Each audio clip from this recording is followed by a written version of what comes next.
Hello，大家好啊，又係我 Mandy 啊。咁上期咧就帶大家睇咗我哋成個樓層咧最多嘅一種房型嘅一種標準間。咁今日咧我會帶大家去睇睇我哋一個專門做失智照護樓層嘅一個情況。咁我哋呢個樓層咧其實係有一個療癒性環境嘅設置嘅。咁大家見到我哋最大嘅特色咧係我哋會有環形嘅走廊啦，咁會緩解長者嘅一啲焦慮嘅情緒啊咁樣嘅一啲空間設置嘅。我依家咧就帶大家睇一睇我哋一間專門做阿茲海默症長者入住嘅一個樣板間啊。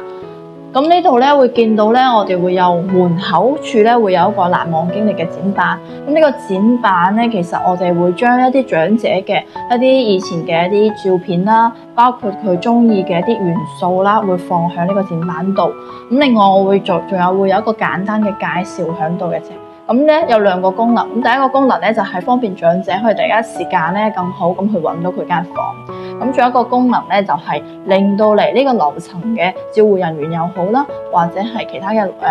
參觀者都好啦，咁佢第一時間可以了解到長者嘅情況，咁第一時間同佢建立到一個社交嘅啊。咁我哋睇睇我哋黃教授嘅粵劇廳到底係點嘅先。咁我哋響房間嘅佈置嘅時候咧，我哋更多係希望俾到長者會有一種家嘅感覺，溫馨、舒適同埋熟悉感嘅。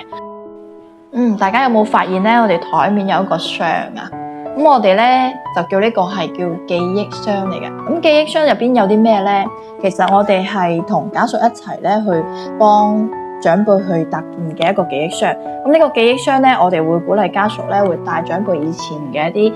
相片啦，同埋佢以前或者係獲得比較難忘嘅一啲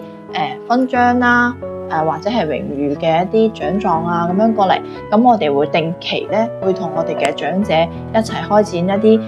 回憶嘅一個小課堂啦，帶佢回憶以前嘅一啲時光，令到佢更好咁去記住以前嘅一啲事情嘅。我哋嘅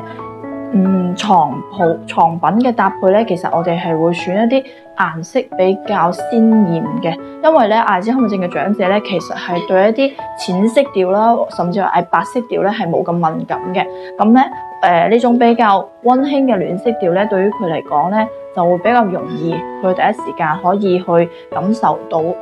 同埋去辨識到佢嘅一個存在。就係咧，我哋咧係好鼓勵咧家屬去帶一帶佢以前喺屋企習慣用嘅一啲物件過嚟，我哋去幫長者去佈置呢間房間嘅。咁你而家見到呢個櫃咧，其實係我哋載住一位長輩，佢係喺屋企以前習慣用嘅一個書櫃嚟嘅。咁咧，我哋幫佢打造嗰個生活場景咧，就係佢以前喺屋企睇書，同埋去寫一啲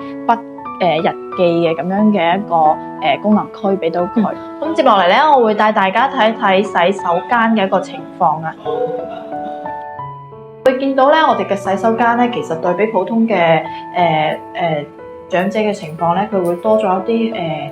區域空間嘅一個標識嘅。咁我哋仲有咧，就會我哋嘅無論係扶手又好啦，馬桶都好啦，都會專門去做一啲色彩鮮豔咁樣嘅一啲標識咧，令到我哋嘅長者咧喺第一時間會更好咁去揾到呢個區域同埋呢個把手嘅位置。